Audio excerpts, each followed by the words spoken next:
Hello fellow gamers, Peter here from the Esoteric Order of Gamers. Welcome to my channel. Today I'm going to talk about a Games Workshop game called Warhammer Quest, Cursed City.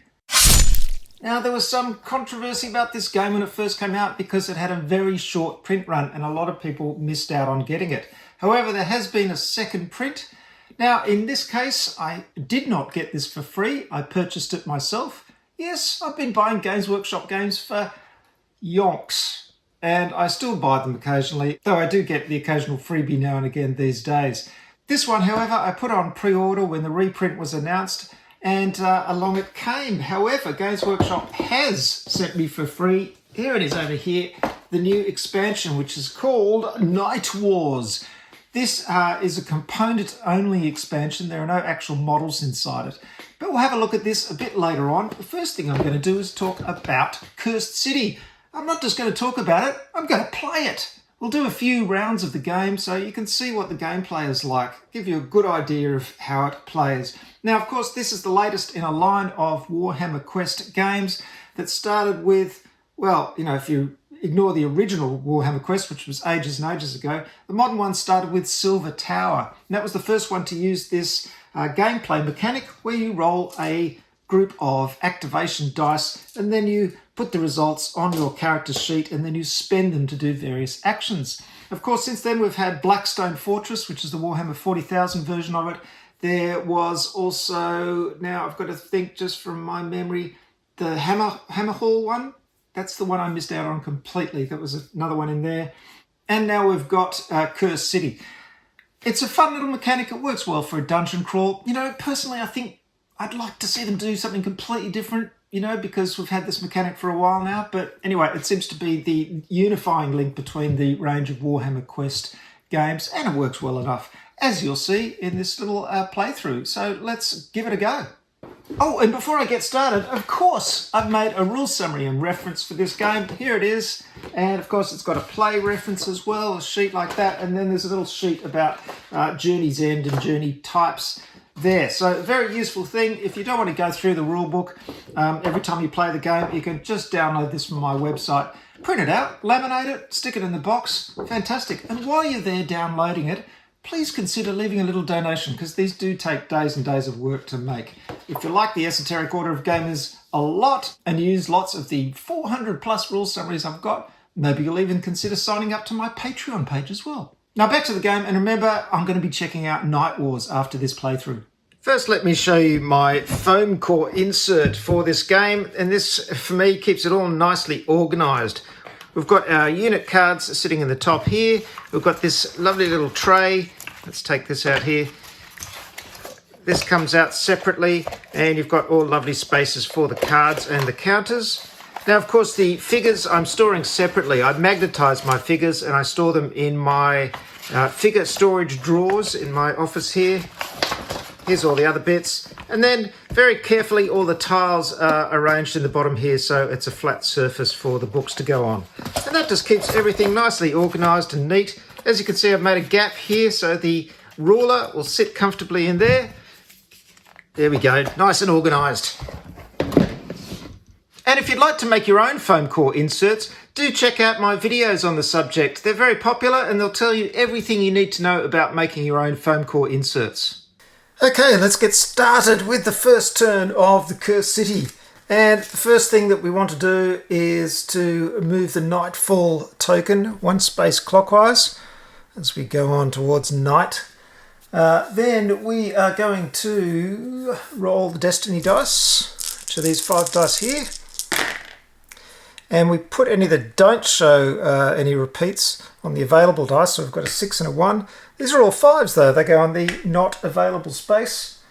And then for our 4 heroes here, we're going to roll our activation dice and put them on the spaces.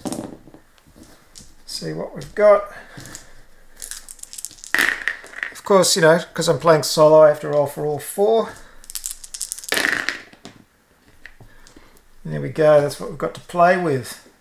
Now, one thing we haven't done yet is prepare the hostile groups. So we've got 3 mysterious objects. We'll draw 3 hostile groups from the encounter deck. And we use level 0 because we're starting off for the first time. So we've got one Vrykos Bloodborne. Goes up there, and we'll put him there. Then we've got a Kasagi Night Guard, which is one of these guys, and then 3 Deadwalker zombies. So every time we put down a group, we have to include one champion when we're playing a hunt mission. So these are all considered champions because we have to kill 10 champions in a hunt. So we look at the list on the Hunt Journeys page of the quest book, and it tells us that all the Vrykos Bloodborns are champion, all the Kasagi Night Guards are champions, but there are no champions for the Deadwalker zombies. They're just going to be a pain in the neck. So we get our initiative cards for the monsters, and they match the spaces that they're on the combat track. So 1, 2, and 3. 1, 2, and 3. They're the cards that match, 1, 2, and 3. And we mix those with the activation, with the initiative cards of our heroes. And we shuffle these up to get the initiative order. And lay them on the track. Now the first thing, once these are laid down, I can do is choose a gambit. One of my heroes would have to give up an activation dice to do a gambit. I'm not going to bother because we're just starting to come on, so it's not really a problem at this stage. So we've rolled, the next thing we'd do normally is roll our initiative dice, our activation dice, which I've already done. So now we can start our activations. So the first one to start is Bruttog Corpse Eater. Okay, so he's going to just charge into this guy and get him straight away. So he does, let me see, he's got a move of 3 or a run of 4. So he could go 1, 2, 3, 4. He could charge to get him. So he's going to do a run. He needs a 3+ to do that. So I'll use a 3+ die. And he runs 1, 2, 3, 4. Charges into the next room and attacks this vampiric thing. Straight off. No mucking about. Let me see. I've got a nice high dice here of 5. So I'll do a tenderizing blow, which requires a 5+. I can only do it once per turn. And that lets me do a Marrow Masher attack. And I can roll failed attacks, which is good, and it's got a higher damage roll, so all good really. So a Marrow Masher attack uses a red dice. Roll that. We need a success. We've got a normal success. Okay, that's good. So that does 3 damage to this guy, and they have, how much damage do they have? 6 wounds. Oh, they're pretty tough. We've got grievous wounds, which are the 3 strikes. That counts as 3, so I'll put that on there. So that's pretty good, but I haven't run out of dice yet, so I can do another Marrow Masher attack. Just a normal one this time. Let's get him! That's a success. That does 2 damage. Almost enough. Not quite. Come on. I've got 1 left. 2+. All I can do now is a Gut Gouger attack. So I will try that. That only needs a 1+. So it's got this and this. That's a success. That does 2 damage. Say goodbye. He is dead. So I'll put him on there. Kill 1. And because I've killed 1 champion, I move the quest marker around 1 on the dial here. That one. Once that gets to 10, I've won, because I'm just out on a hunt. Hunt! Hunt the creatures! Hunt them now! Okay, sorry about that. I just did a bit of shifting of things, so you can see the characters on the left-hand side here. So, he's done his go, so next, what we do is we turn over his initiative card, so we know he's done. And the next one I've got is Group 1, which is the guy we just killed. Yeah! Excellent. So we don't have to worry about him. Next one is Group 2, which is the Kasagi Night Guard, which is this guy here. Let's have a look at his special abilities here. Deathly Vigor, yeah, that's okay. So, Behaviour Table is what we do to find out what he does. We roll the quest die. 11, he makes a lumbering charge, so 2 move actions. So, yeah, the big guy's going for the big guy. His move is 3, so 1, 2, 3. 1, 2, 3, and he makes it. Oh, he just comes barging through this thing here and charges out into the chamber against him. That's pretty good. While making those move actions, he can move adjacent to heroes without... So, after these move actions have been made, I've got to be adjacent to as many heroes as possible. Then I attack once. So, yeah, he can attack. That's fantastic. Two big guys fighting. Absolutely love it. It's pretty cool. He's got a bardiche, which is this huge kind of weapon. And it gets 2 triangle dice in melee. Here we go. Whoops. Yep, that's a hit. That's kind of cocked, but let's roll that again because it's cocked. There we go. That's a critical success. It does 4 damage to my hero straight away. Oh no. Okay, that's interesting. My Ogre does get a defense roll, however, which is a red dice, but it's a blank, so it doesn't save any of that damage. 4 wounds, that's pretty serious. Well, the first one goes down as a normal wound, and then that flips over into a critical, or a grievous, I should say, and then another normal, which becomes a grievous. So he's got 2 grievous wounds, which is pretty full on. That's half, destruction there. So I came out a little bit too boldly, obviously. Whoops. Oh well. Well, I'll keep that in mind for future. So the next one I've got up is Jelson Darroch. And Jelson, you've got to come and help your mate here. So what can he do? He's ruthless and remorseless killer. That's pretty cool, but not very helpful at this point. So he's got to get there first. He's back here. So 1, 2, 3, 4, 5. 4, 5. He's going to need 5 to get there. He's not going to do that in 1 move. So it'll take him 2 moves. We'll use his lowest dice for that because they're just 1+ moves. And then he can go 1, 2, 3, 1. He has to stop when he gets into an adjacent space to an enemy, so he's got to stop there. And now he can use something nasty. He's got a 6, so he does have judgment, which is ranged. He could stand back and do a ranged attack, but then I couldn't follow it up with a melee attack, so I think I'll go right into there. The only problem is he can't use his ranged attack when he's adjacent to the enemy, which is a problem. So actually what I'll do is I'll go 1, 2, 3, and then I'll do a ranged attack. That way he just does 1 move and then does a ranged attack. Then he can do another move and a melee attack, which will probably be necessary. So starting off with a ranged attack, that is judgment. So that must be his pistols, I guess. And it takes this one and this one. Come on, Jelson. That is a critical success. That is fantastic because it does 4 points of damage. Ha! That'll show you. He's got 10 wounds, however. Wow, 10 wounds. That's pretty full on, actually. But I've done 4. That's pretty good. And then he'll use another move. That one's gone. And get up to there. And then use his last dice to do Ancient Blade. Now, something I missed is that he's ruthless, so each time an attack roll is successful, if the target's still visible, I can make 1 firewood stakes weapon action. So he gets out his stakes and goes...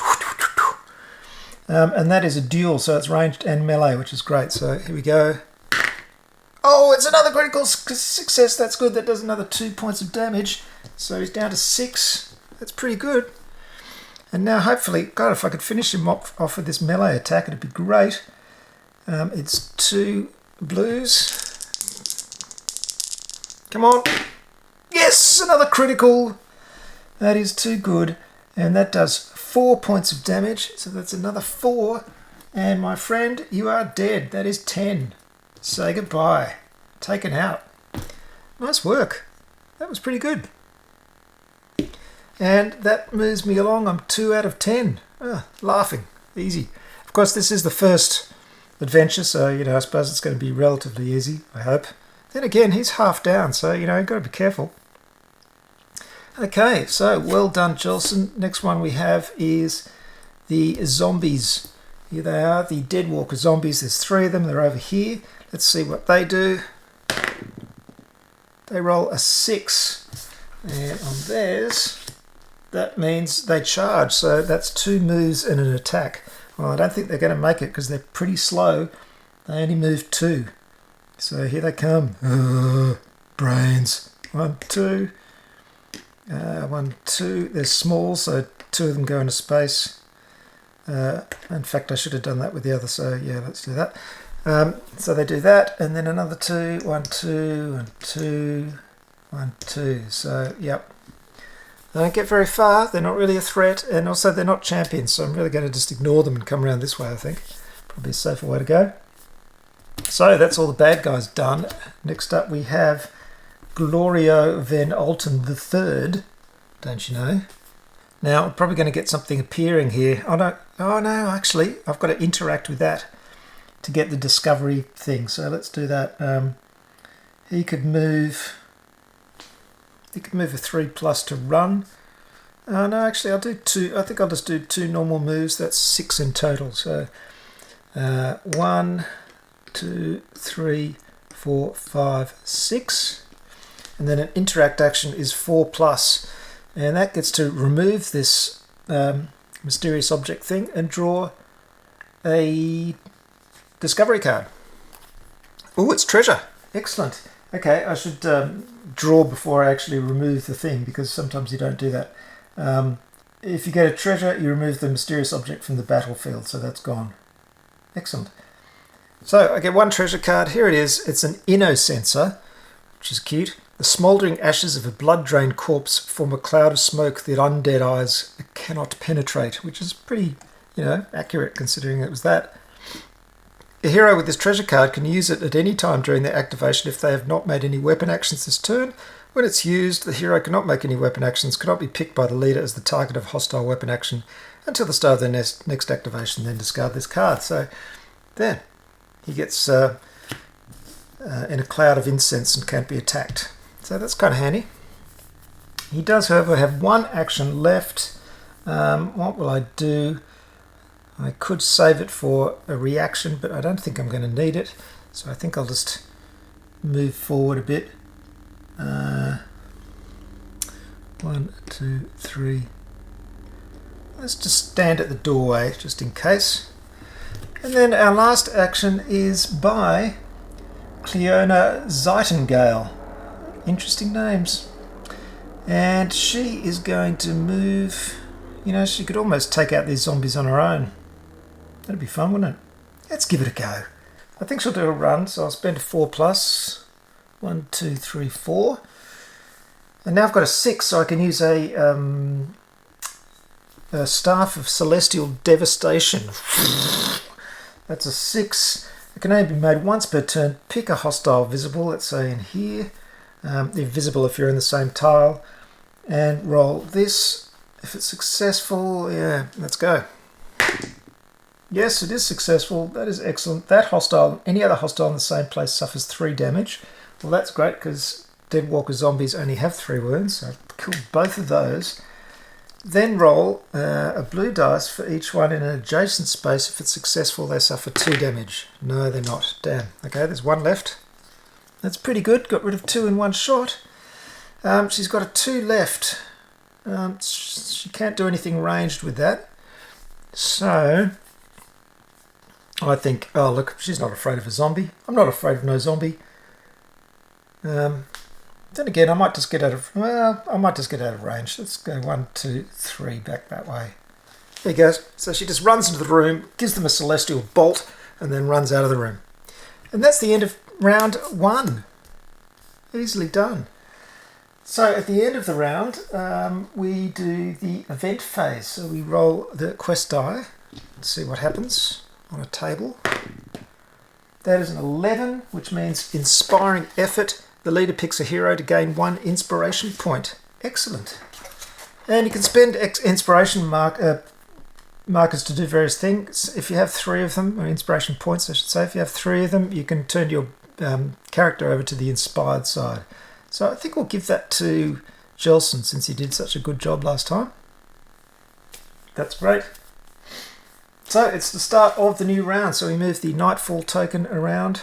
Then we roll the destiny dice, and of course I totally forgot to use any destiny dice last turn, which was silly of me, but I've got to remember to use them. Ah, 2 6s and 2 5s, they double up, so I've only got 1 dice, a 2. Oh, that's not much to work with, is it? Then we make our activation dice rolls. Oh, okay, Brutog Corpse Eater can only roll 2 dice because he's got 2 of his spaces covered, which is really sucks. And it's only a 3 and a 1 too, which isn't very good at all. He's going to have to do some healing for sure.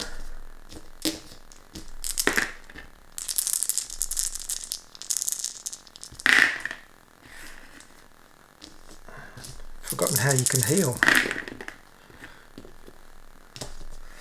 Oh, we can do a recuperate action. We have to roll vitality. Okay, so we take all our initiative cards.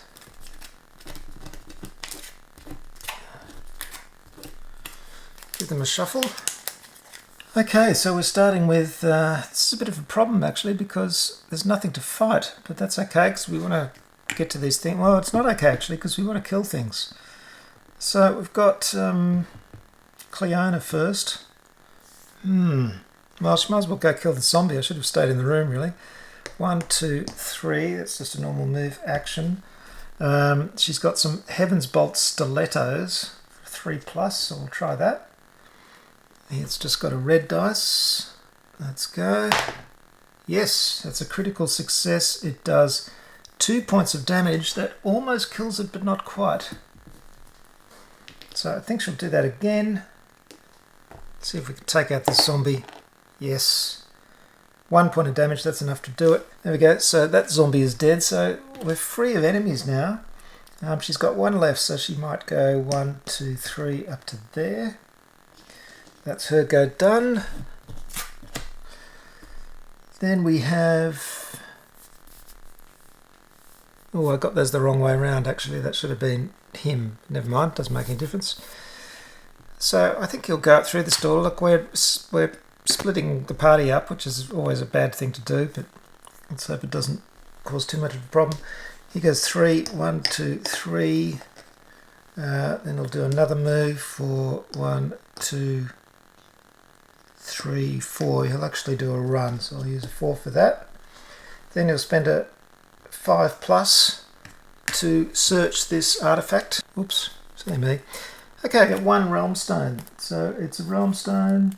I take the card and then remove the mysterious object. So it's another mysterious object gone. And then, you know, what does it do? Well, I could save some dice just in case something happens. So I'm just going to save this to use as a reaction dice. I lower it by 1. So that can go down to 2 and that becomes a reaction dice. That's something.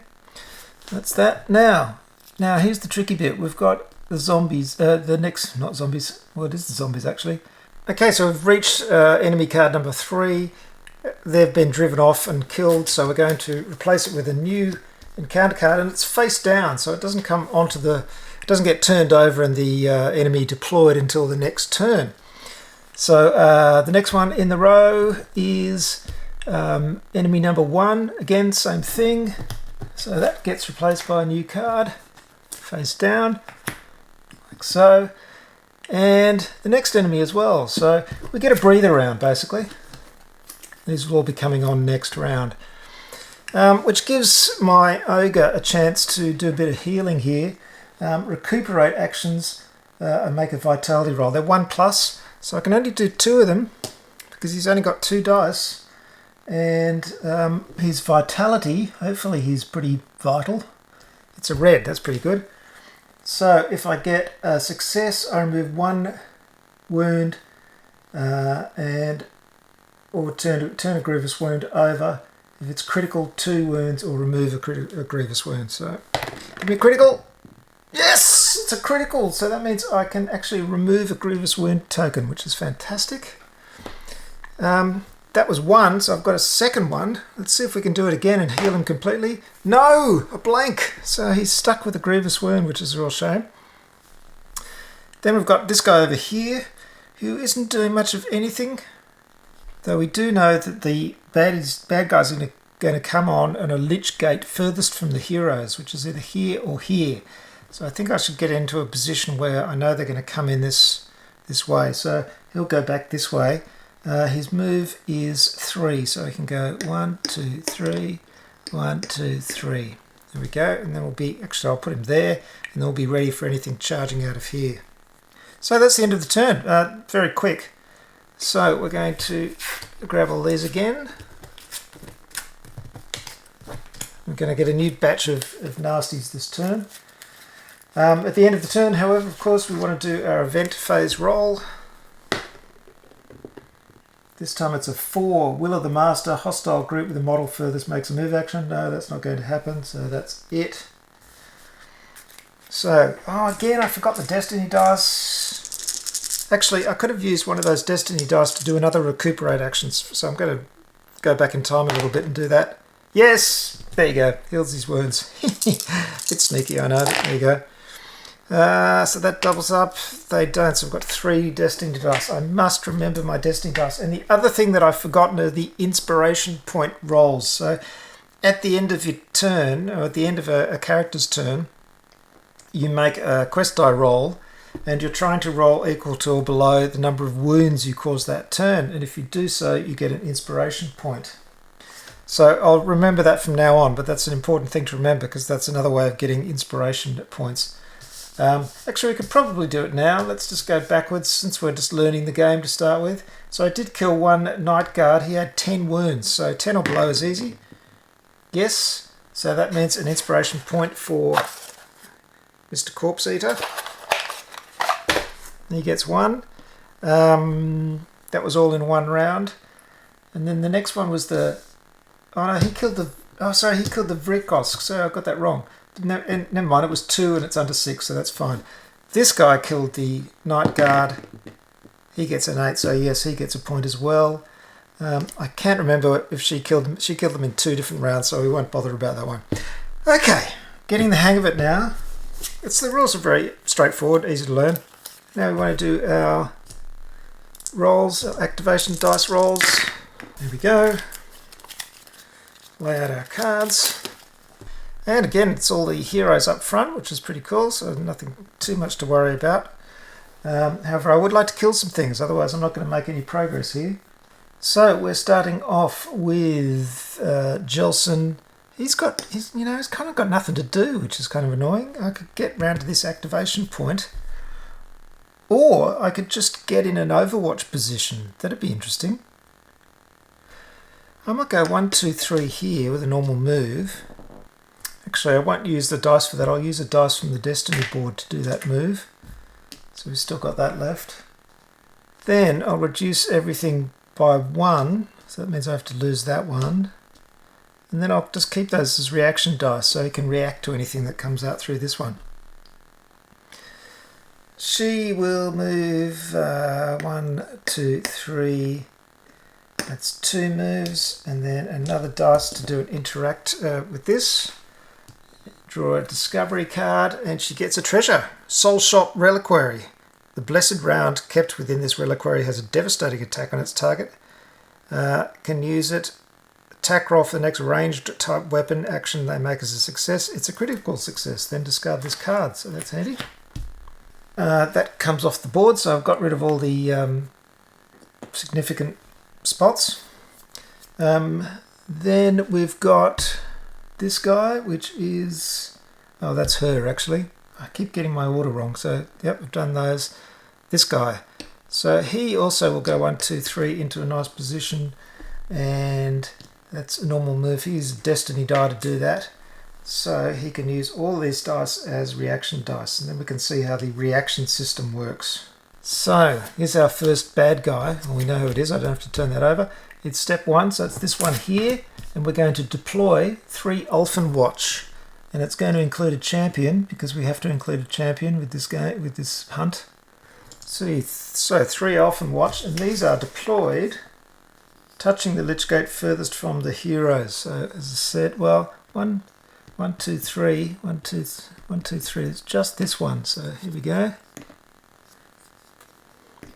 Let's get our enemy card for these guys. Ulfen Watch. These guys are small too, so I can get 2 in one space. I think I'll have the 2 normal guys like that, and him like that. No, like that. There we go. And they don't do anything else this turn, I don't think. Oh yeah, no, we do. We get an advance action. They don't get a behaviour roll. So just an advance action. They're going to... Oh, they can come up behind these guys. That's pretty cool. They get a move of 3, so they just get... Oh, they get 1 move and an attack with an advance action. So that's actually pretty good. They sneak up behind. Look, 1, 2, 3. Sneaking up behind and hitting him in the back. Got to be careful, see? I also have to remember that the champion has got an extra wound. Okay, so they go and they hit. That just does 1 point of damage to this guy, to Glorio. Oh, I've got to remember they've got reaction dice. Ah, so before he attacks, he moves up here. This guy can react. Aha! Okay, so I'm going to use a Geist Siever action to react as he comes up. Ah, this works quite well. Okay, that's good. So we'll get these 2 dice. We can kill him before he gets a chance to attack. But I miss. Oh no, that's not good. So he'll now get his attack, and he does his attack and does 1 point of damage. So that takes another dice off. Oh, actually, you can go in that empty space there. Okay, oh, that's interesting. Okay, another one comes up. He's going to do the same thing. So 1, 2, 3. Oh, he only moves 3. He's not going to... How did I make it? I was from there, wasn't I? 1, 2, 3. So 2, 3. Again, he's going to react. So he's very reactive, which is great. This time he's going to use something a bit nastier, I think. He can do a duelist action because he's got a 5 here. So he'll spend that. That means I can make 1 free weapon action and then 1 free move or run in any order. If it's a Geist Siever action and it's a success, it's treated as a critical success. That sounds pretty good to me. Here we go. It's a critical success anyway. So that does 3 damage, which kills him. Haha! Doesn't even get a chance to attack, which is brilliant.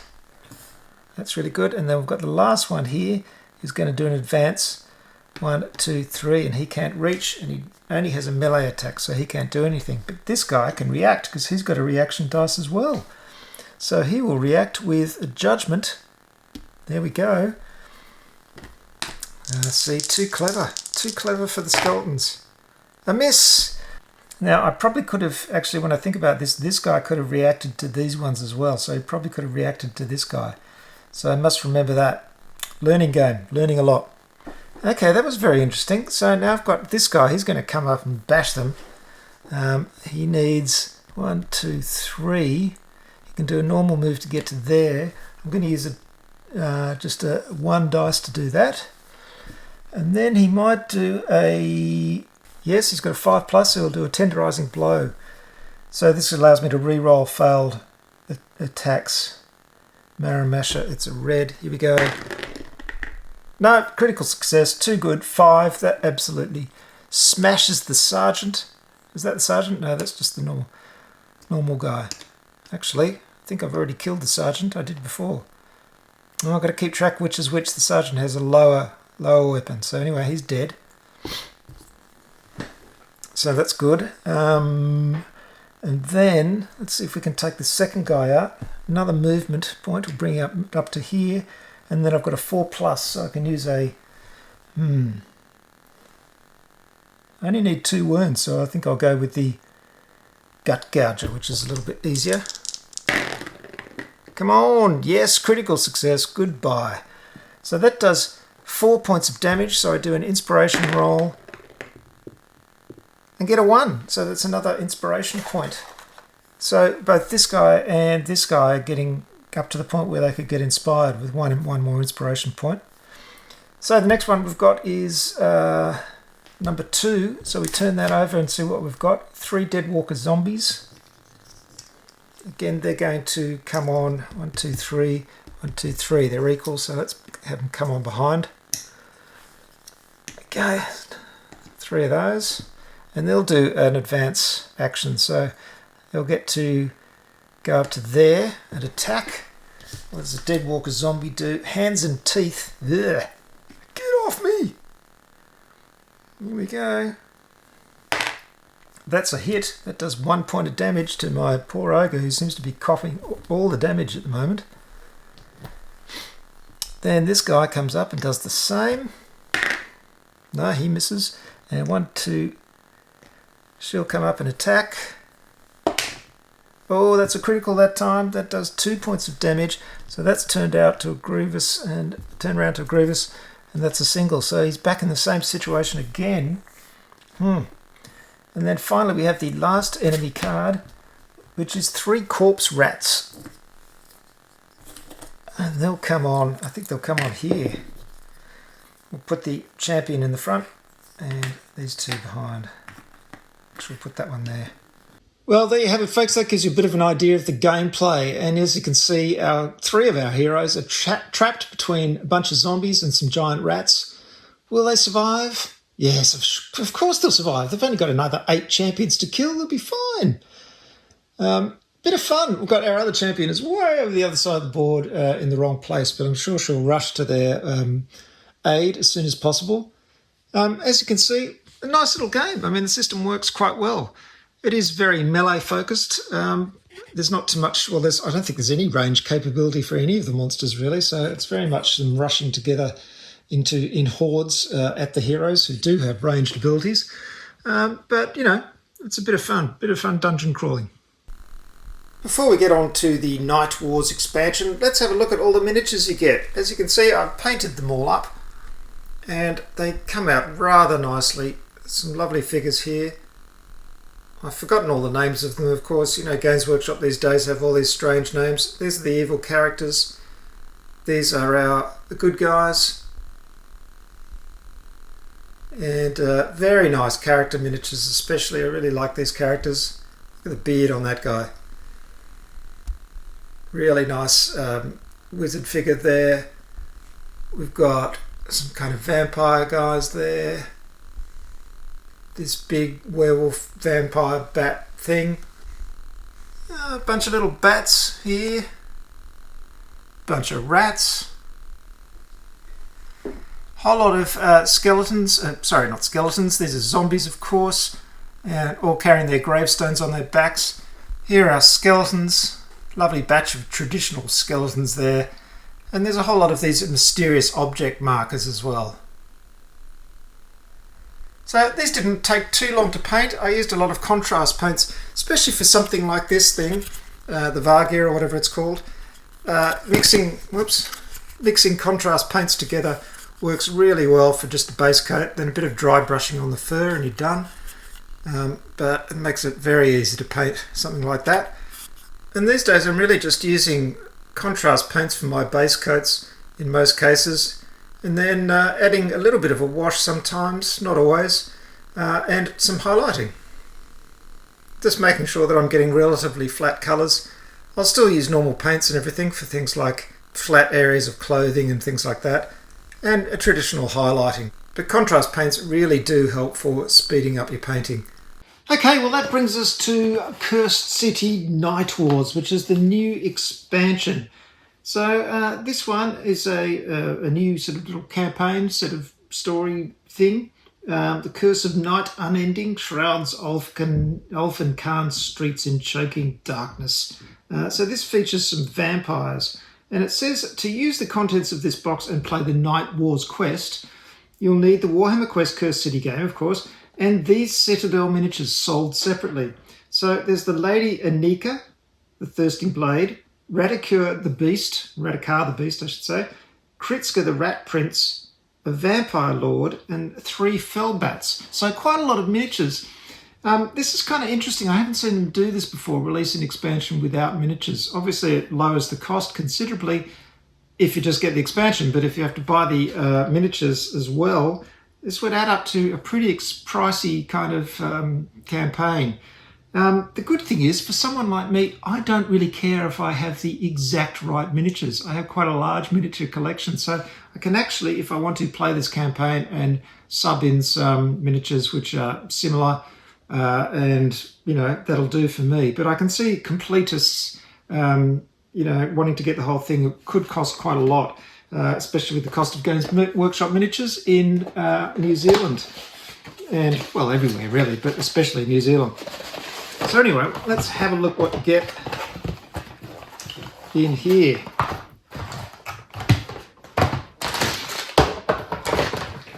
So that's it. You get a book. This is the Quest book here. And this shows you the new enemies. Like that. They're the miniatures you'll be wanting to buy if you want to be complete. There's some background information, of course, about this Nightwars campaign. And then the journeys. So you have there Purge, Sabotage and Pillage, the different journey types.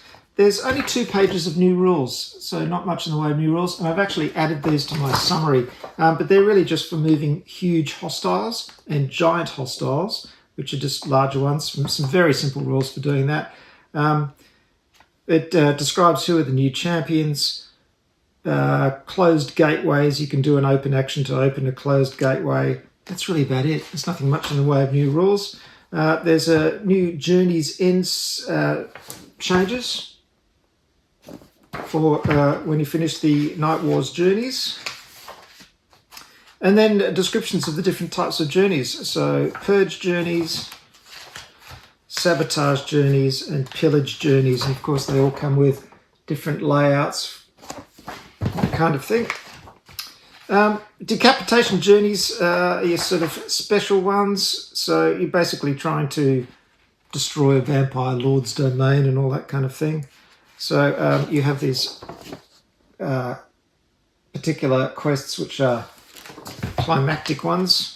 Stage 1, Haven Defense. And then you've got some crises pages. And I haven't actually got to any crises yet in the main game. As you can see, I've just started playing it, but you have these paragraphs as well that add some story elements to the whole thing. So several pages of the crises section. There's another special scenario, Carmilla's Doom. Don't want to give you any spoilers here, but Thirst Awakened, another one as well, Desperate Frenzy, and the final showdown, which looks like a big map. What's going on there? So, that looks like a pretty extensive campaign. There's the table for the crises for Nightwars and a nice thick book. So that's pretty good. You have an extra counter sheet, just some mostly counters and 2 small tiles. Would have been nice to see a few more tiles, I think, though, wouldn't it? But I suppose they're not particularly needed. But counters. And then you have some new cards in the bag. So this one is level 3 vampiric powers, and it's in a little special envelope. In the core game, there's an envelope as well that you open when you finish the campaign. So nice little secret envelope there. We've got some new discovery cards. Oh, look, there's more. Level 2 vampiric powers. So there you go. There's 2 of those little special envelopes.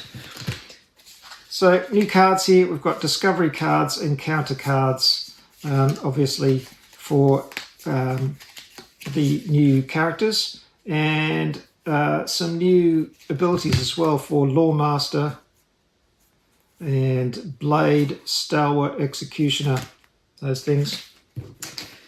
And then, of course, we've got, here's the sheet that you have for the campaign. This is where you keep track of, in this case, Doom and Victory. In the core game, it's Fear and Influence, but that's that. And then, of course, you've got your character sheets or enemy sheets for Kritska the Rat Prince, Lady Anika the Thirsting Blade, Carmilla Dussain,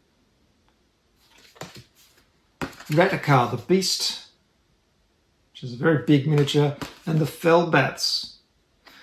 Now, I don't know the cost of this expansion yet because it hasn't been released in New Zealand, and I don't know the cost of the miniatures as well, but I'm sure, altogether it would be quite pricey because you've got quite a few large miniatures in there as well. But if you're really enjoying Warhammer Quest Cursed City, this looks like a great new campaign. I'm going to look at here and see if there's any ranged abilities. No. Dual. Ratakar the Beast has a dual attack. Melee. So again, very much a focus on melee for the hostile groups. Not really doing a lot of exchange of ranged, but I suppose it's it's a very close combat game, and you have these small environments to fight in, so that's kind of a feature of the game. It's not a bug; it's a feature. But of course, they've all got new special abilities and things like that. So I'm in two minds. I actually personally like the fact that you can buy this campaign without buying the miniatures. I think it's good because with the cost of miniatures, it gives people the option to proxy in their own miniatures if they want to. So I think that's kind of good. But if you're a completist and you want the exact right miniatures, you're going to have to go off and buy those as well. And are you going to use them in other games after Warhammer Quest? Maybe. I don't know. So there you go. It's up to you. I hope you've enjoyed this look at Cursed City. Here it is. And if you're into the Warhammer Quest games, this is a no-brainer. I really like the miniatures on the whole. There's a lot of sort of, tiny ones and everything, but the skeletons are lovely, and the zombies are lovely as well. They're really interesting.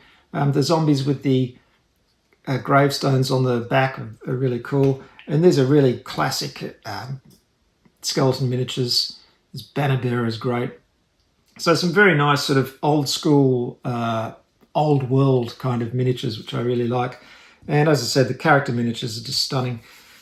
So some really nice stuff. And of course, you can never have enough rats and bats.